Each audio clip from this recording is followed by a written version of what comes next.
Welcome to this explainer. Today, we're going to uncover the complete historical story of Hollywood. We're going all the way from its quiet, indigenous roots right up to its dramatic industry reckonings. It is a story of art, cutthroat business, and survival that goes way, way beyond the glittering red carpets we're so used to seeing today. Okay, let's dive right into our roadmap. We're going to be moving through 6 clear chapters today. Naming a quiet ranch, fleeing the Edison monopoly, the Hollywood studio system, surviving the Great Depression, sound and the Golden Age, and finally, monopolies and the blacklist. Let's get into it. Chapter 1. Naming a Quiet Ranch is honestly wild to think about, but long before the movies, this area was home to the Chumash people around 8000 BC. And later, the Tongva Indians around 500 AD, who established a main village right near present-day Los Angeles City Hall. After Spanish exploration in the 18th century led to the missions, the Hollywood we actually know by name finally began to take shape in 1887. And back then, it was just a rural 19th century real estate subdivision plotted out by a Midwestern couple named Harvey and Daida Wilcox. Now, people absolutely love to spread the myth that the town was named for local California holly bushes covering the hills. It's a great story, right? But botanists will tell you that holly doesn't actually grow naturally in the dry Southern California chaparral. No way! The true story, which is backed by historical land deeds from 1886, is much simpler. Daida Wilcox just borrowed the name from a woman she met on a train. This woman spoke really highly of her summer home in Ohio, a home named HollyWood. Moving on to Chapter 2, Fleeing the Edison Monopoly. So you really have to ask yourself, what caused an entire industry to just pack up and move across the continent so quickly? Because up until the early 1900s, the film industry was actually centered on the East Coast, specifically around New York and New Jersey. So why the mass exodus to a sleepy citrus ranch? Well, the short answer is Thomas Edison. Through his motion picture patents company, Edison was ruthlessly suing independent competitors. Fleeing to Los Angeles provided extreme, and I mean extreme, distance from Edison's East Coast lawyers. Plus, the West Coast offered some massive strategic advantages. They had year-round dependable sunshine, which was absolutely crucial before powerful artificial lighting was a thing. They also had incredibly varied geography for diverse movie sets and access to cheap, non-union labor. This whole migration officially kicked off with a 17-minute silent western called In Old California, directed by D.W. Griffith in 1910. He just fell in love with the scenery and the sunlight.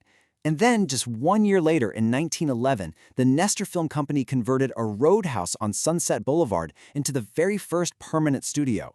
That move rapidly transformed this agricultural community into a buzzing filmmaking hub. Which brings us to Chapter 3, the Hollywood studio system. Now, a small group of ambitious Jewish immigrants, many of whom arrived with little more than a sheer love for storytelling, built a massive system defined by vertical integration. What does that mean? It means they owned the whole shebang, every single step of the movie-going process. They produced the films, they distributed the films, and they even owned the theaters where the films were exhibited. So if you wanted to see an MGM movie, you had to buy a ticket at an MGM-owned theater. To actually pull this off, these executive tycoons basically looked at Henry Ford's automotive assembly line and applied it to art, churning out an incredible 52 movies a year. Just like car parts moving down a conveyor belt, the studios employed thousands of specialized workers. We're talking writers, editors, costumers, and actors, all under incredibly strict long-term contracts. The studios practically owned the actors, dictating their roles, their publicity, and sometimes even arranging fake romances for the tabloids. It was, quite literally, a dream factory. Let's look at Chapter 4, Surviving the Great Depression. Just think about this number for a second. Despite the devastating, widespread poverty of the 1930s, an estimated 60 to 80 million Americans still bought movie tickets every single week. Cinema wasn't just entertainment anymore. It provided a vital psychological escape and a sense of reassurance to a completely demoralized nation. And what's fascinating is how Hollywood storytelling actually shifted in real time to match the mood of the country. Initially, it mirrored the public's despair with these really gritty films featuring gangsters, corruption, and the anarchic, anti-establishment comedy of the Marx Brothers. But as the decade progressed and the New Deal brought a renewed sense of hope, Hollywood pivoted. The late 30s were suddenly filled with optimistic escapist films like Frank Capra's screwball comedies and stories of law and order heroes restoring American values. Let's roll into Chapter 5, Sound and the Golden Age. So in 1927, Warner Bros. Released The Jazz Singer, which ushered in synchronized sound. This technological leap was a real game-changer. It instantly made the silent gods obsolete and demanded a totally new relationship between the screen and the audience. The purely visual storytelling of the silent era, where complex emotion was conveyed solely through expression and movement, was suddenly replaced by dialogue, sound effects, and big musical scores. There's this great quote from a period Variety article that says, "Love talk has boys whistle and girls giggle." It's kind of funny to look back on now, but audiences initially found hearing spoken romantic dialogue incredibly jarring. You see, during silent films, audiences retreated into a private imaginary world. But with audible speech, that boundary between the screen and the audience felt completely broken. It took time for the studios to learn how to balance the power of the silent visual with this aggressive new tool of human speech. Finally, Chapter 6, Monopolies and the Blacklist.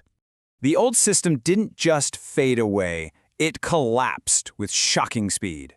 It was sparked in 1948 by a Supreme Court ruling known as the Paramount Decision. This legally destroyed the studio's vertically integrated theater monopolies, forcing them to sell off their cinemas. But this massive financial blow was immediately compounded by intense political paranoia. Starting in 1947, the House Un-American Activities Committee began aggressively investigating the film industry. During the politically charged McCarthy era, it's important to note that hundreds of creatives, including the famous Hollywood 10, had their careers suspended or totally destroyed by the blacklist, which fundamentally fractured the Hollywood left. Actors like John Garfield and legendary figures like Charlie Chaplin and Dalton Trumbo found themselves targeted. Many were forced to work secretly under pseudonyms or flee entirely to Europe just to survive.